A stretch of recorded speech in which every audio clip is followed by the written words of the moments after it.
Okay, I'm going to go ahead and call to order the council study session for February 17th, 2026. I'll ask for the roll call first. Mayor Scott Anderson. Here. Vice Mayor Chuck Bongiovanni. Here. Councilmember Bobby Buckley. Here. Councilmember Kenny Buckland. Here. Councilmember Jan Kaprowski. Here. Councilmember Monty Lyons. Here. And Councilmember Jim Torgerson. Here. A quorum is present. Thank you. We have one item on the agenda, presentation and discussion on agriculture water rate framework. Lauren.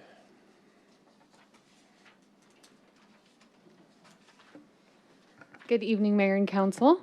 Tonight, I'll be talking about agricultural water rates, but before I dive into that, I did want to take the opportunity to give an update on what's going on the Colorado River and the new guidelines that need to take effect next January 1st, 2027. The Bureau of Reclamation and the 7 basin states have been working together for over 2 years to develop a plan, and to date, the states have failed to reach an agreement, missing yet another deadline to reach consensus this past Saturday. Reclamation released a draft plan in January detailing 5 alternatives for operating the river.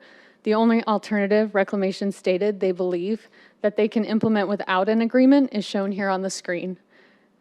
And if river conditions continue to decline, this no-deal alternative shown here could result in Arizona taking up to 77% of reductions while barely reducing the other basin states. We continue to advocate, along with our Arizona partners, that the no-deal alternative is incomplete and has many legal concerns. However, the need to reduce demand on the system is more real than ever with this year's dismal winter conditions. The current record low runoff projections indicate a high likelihood that Lake Powell will decline below the minimum power pool level by the end of this year. This is the elevation at which the dam can no longer generate hydropower. With or without an agreement, Reclamation has stated they will move forward with new guidelines by October 1st, 2026. These current hydrologic and political conditions on the river emphasize the criticality of Gilbert's response to these uncertain shortages through water resiliency projects such as the North Water Treatment Plant reconstruction, as well as the well development program. So just wanted to take the time to update you on what's going on the river. This is important context as we discuss the main topic of today's study session, which is the agricultural water rate framework. Next slide. Oh, sorry. Okay. So, let's see. There we go. So we're here today because of a request to look into options to ease the rate burden for those large residential properties that support livestock and local food production that are key elements of Gilbert's rural character and small town charm. And so the goal has been to identify options to ease this rate burden while ensuring fairness for all customers. So today I'm going to go through research and background information, the proposed rate, eligibility criteria, as well as next steps. As part of our background research, we looked into comparable municipal programs.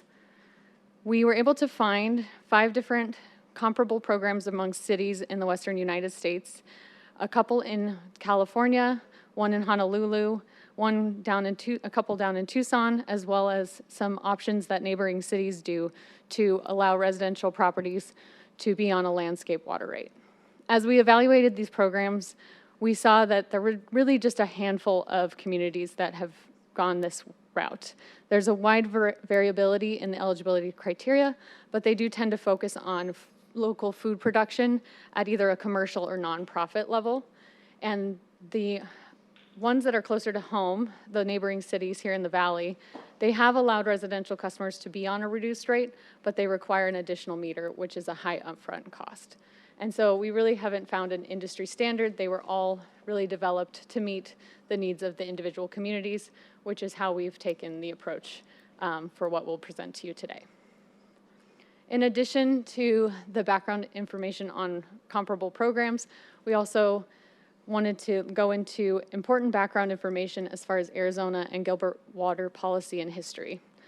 As many of you are aware, the greater Phoenix Valley, including most of Gilbert, was farmed primarily using surface water from the Salt and Verde rivers, and these historical water rights and canals continue to support those agricultural uses even as the valley has developed and water policy has evolved.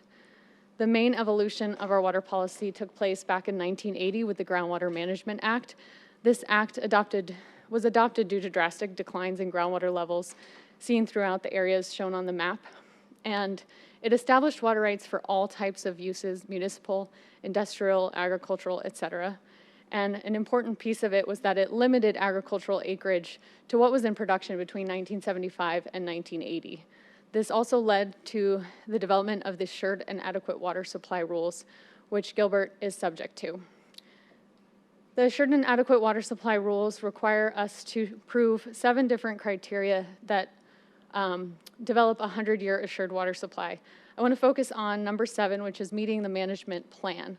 And what the management plan does is it requires conservation through many different techniques, one of which is that it stipulated that Gilbert adopt its conservation code. This established water efficiency requirements for specifically non-single family residential properties. So every new development outside of the single family lot has to go through and meet our conservation code. Some of those requirements are listed here. I won't read them all, but just to highlight a few, we have limited area of water-intensive landscaping required. Any other plants outside of those water-intensive landscaping areas must be low water use and on the approved ADWR plant list. They must have an efficient irrigation system. We have volume limitations from the state for if you have greater than 10 acres of grass. We have smart controller requirements, and you can see it's a pretty hefty list. However, when you compare to our single-family lots, there are no current outdoor conservation code requirements, nor any current outdoor efficiency standards for these properties. There are also no restrictions on plant types. However, we do have our conservation-oriented tiered water rates, as well as our water supply reduction management plan that affect all residents should it be enacted to help drive conservation on those properties. So this is just important context as we consider an agricultural water rate. Oops. So as we look to the proposed rate, we identified some key outcomes of this proposal, and that is to reduce rates for legacy agricultural users, promote water conservation and efficiency, maintain equity amongst our customers, and also protect the solvency of the water fund. Our approach is to actually use an existing rate structure, and that's because a new rate structure would require a full rate study, which could take up to a year to enact. And therefore, to expedite a program by April 1st, 2026, we're proposing to use an existing rate structure for these properties. Excuse me 1 second.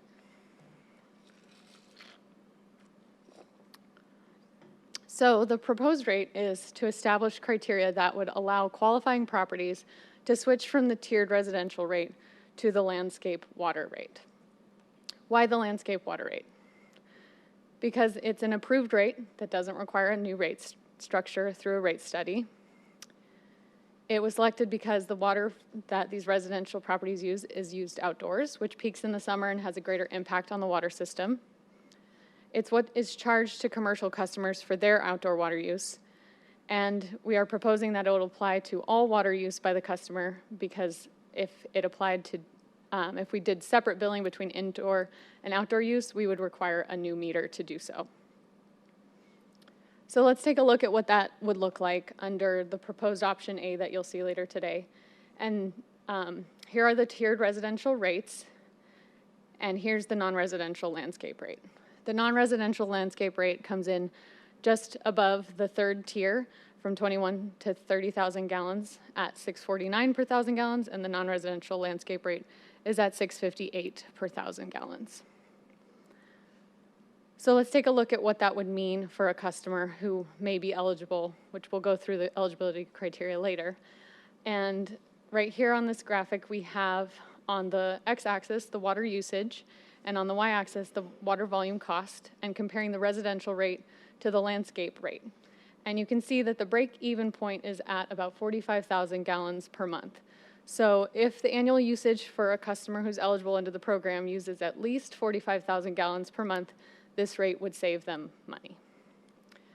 So let's walk through a couple examples. So if we're looking at a customer who uses on average 60,000 gallons per month, they would If they switch from the residential tiered rate to the landscape rate, in the winter they may be at 20,000 gallons per month, and they would actually be spending a little bit more per month at $56 per month increase. In the summer, if they're using 100,000 gallons, they would actually be saving 210-ish approximate dollars per month. But on average, they would save around $57 per month or $690 per year. If they're slightly or a much higher user at 125,000 gallons per month, in the winter, if they're at 50,000, they'd be saving about $20 per month. In the summer, if they're at 200,000 gallons per month, they'd be saving about $590. And on average, they'd save around $305 per month, or about $3,600 per year. So that's the proposed rate. Let's dive into the eligibility criteria. We've developed the criteria into 4 different categories, including customer requirements, property characteristics, water use and efficiency, and compliance requirements. So starting off with customer requirements, we're proposing that it apply to existing residential water customers that are located within the town limits. This is because county properties are not subject to the town code, and they may not comply with all of Gilbert's land development code, nor the Gilbert adopted building code requirements. Also, the town and its citizens are the ones that bear the risk of the utility. Second, we're proposing that it apply to those who have an active animal or agricultural-based business that is tied to the water use as of December 31st, 2025. This type of water use, tying it to a business need, justifies the transition from a residential rate to a non-residential rate structure, and the prior date establishes that we're looking to assist existing businesses and existing residents. Property characteristics, we're proposing that it only apply to those who have a property that's greater than or equal to 35,000 square feet. This meets the land development code for raising livestock and agricultural uses for commercial purposes. We're proposing that it not apply to those who have an exempt well on their property, since that is more than sufficient at a maximum of 10 acre-feet per year available supply, and that is more than sufficient to meet most agricultural water uses. We are also stating that they must comply with the 1980 Groundwater Management Act, which is state law. Water use and efficiency. We're proposing that there be a maximum area of ornamental grass at 10% of the lot size. Ornamental grass irrigated with potable water is limited so that it's focused on the water being supplied for the agricultural and livestock uses. We also have grass removal rebates to assist customers in complying with this criteria. We want the customers to be maximizing any available flood irrigation, since this, again, is most of the time more than sufficient to meet the agricultural use and need. These historic water rights have enabled these properties to maintain their heritage, and they should be used in order to do that going forward. However, if properties have severe limitations in using this flood irrigation, we will allow them to demonstrate that to us. We are also limiting water use to the highest of the prior 3 years' annual use. This ensures that the program is not funding expanded water use and is assisting current needs. We will establish this at the time of enrollment. Lastly, we have compliance and audits, and these are just some check boxes we want the customers to go through to ensure that we've evaluated that there's no possible contamination from the non-residential use on the property through a cross-connection audit, that the property, go through a water efficiency checkup,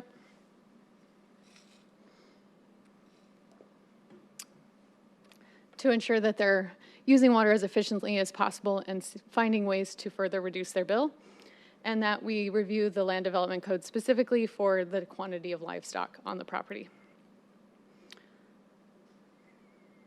So this slide just shows a summary of all the criteria that I just went through. And after looking through all the criteria and through this evaluation, we do believe that we've achieved these key outcomes of reducing rates, promoting water conservation and efficiency, maintaining equity,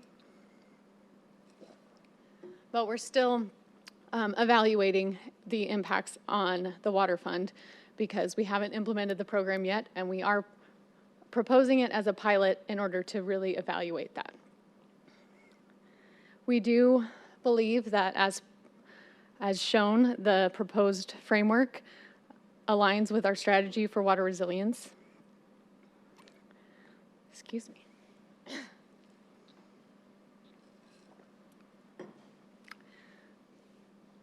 Dry mouth. So then the next steps, the proposed administrative process and next steps include developing an application and renewal process that would have them apply to the town to meet the required criteria, complete the required audits. My goodness.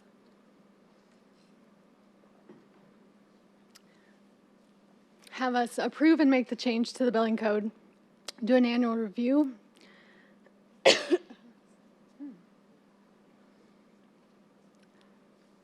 And we're proposing that they cannot participate in the program while also participating in the utility discount program. And that it does not transfer upon the sale of the property. I'm going to get a mint real quick. I apologize.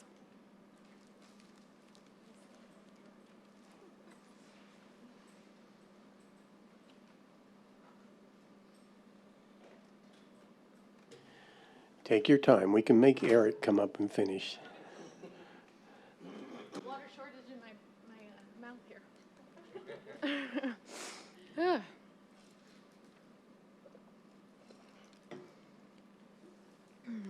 Okay, much better. Anyways, okay, so next steps. We are proposing that this program be established as a pilot program. If council recommends us to bring it forward on March 3rd, we would recommend adopting a resolution. And then on April 1st, we would have the program officially launch, and then we would implement the program, reaching out to eligible customers, adding information to the website, and tracking program participation. And we would come back to you within at least a year with data on the program and how it's been going. Okay. And that's that. Post-nasal drip, not fun. Sorry about that. Questions for Lauren? I have a question. Councilmember Buckley. Thank you.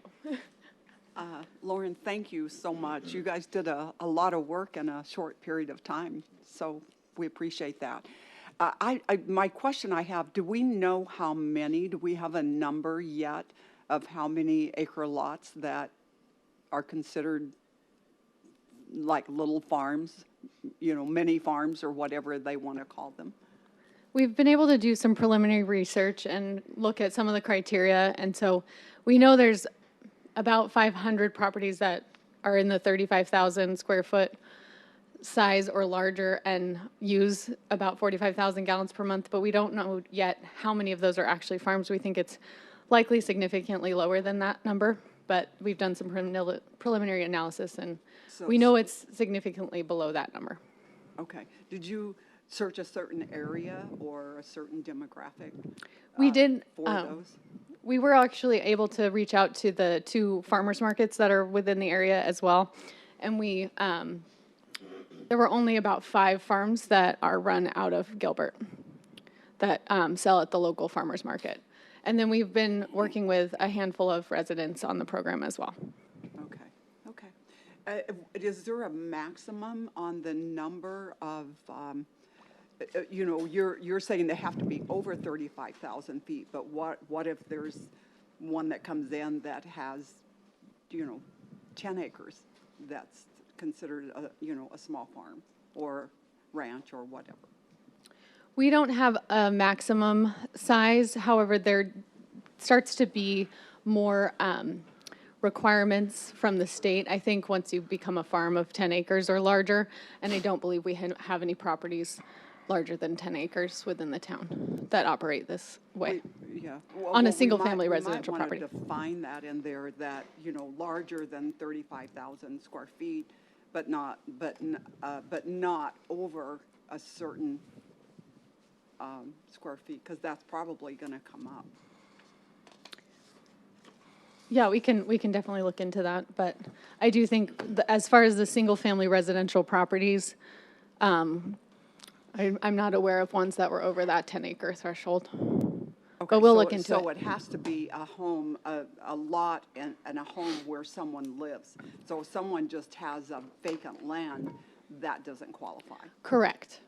Okay, Correct. okay. So they can't just buy a 10-acre parcel or a 9.9 acre parcel and put their animals out there and expect to get this rate. Yes, it would be needing to be a residential property that's currently on the residential rate structure. A current water customer on the residential rate. Okay, so now, and I did catch when you were talking in regards to this does not transfer when the home is sold. And is there a reason for that? Is there a particular reason? Because that could be a value to people that sell their home. So we're tying, in this proposed structure, we're tying it to a business that is located on the property. So it's because they're operating that specific business, and therefore, if they sold the property, the business would no longer be operating there. Now, if they transfer the business and it continues, then we would likely consider that. But if it changes to a different business, then they would have to, Okay. it wouldn't so- have been established as of last year. Okay, so the family or farm or whatever, they have to have, do they have to have a business license in order to be on this? So a business license is one way of proving that you've been operating a business.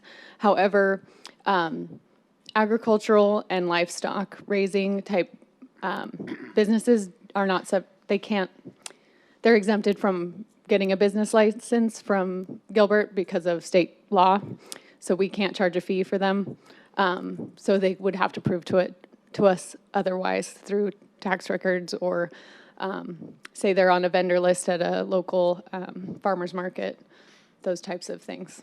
Okay, so they obviously have a business, but not connected with their home.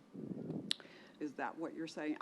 They wouldn't have to get a Gilbert business license because they're exempted per state code, but they would have other ways that they have established their business through like an LLC or some other paperwork. Yeah. That's what I was looking for, okay. Yeah. All right, well, thank you very much. I just kind of wanted to clarify those things. Thanks. Thank you for your Councilmember- questions. Councilmember Lyons.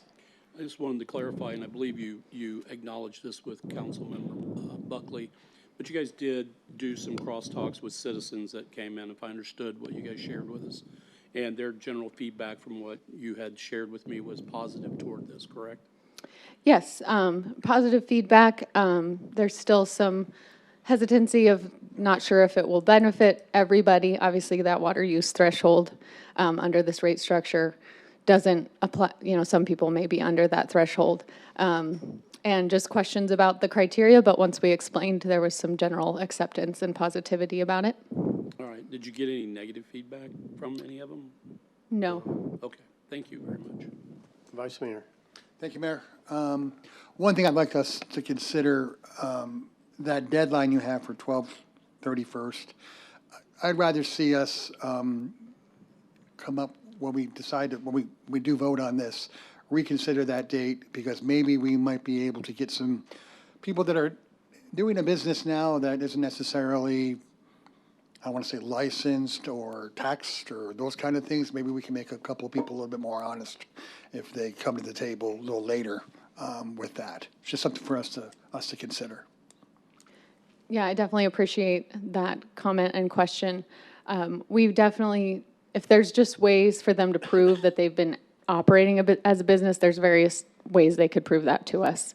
So our intent was that it's assisting existing businesses currently in operation. People can be existing but not Right. paying taxes and such. I'd rather see people be a little bit more honest with that. If this is going to put them in that threshold to make an advantage for them, yeah.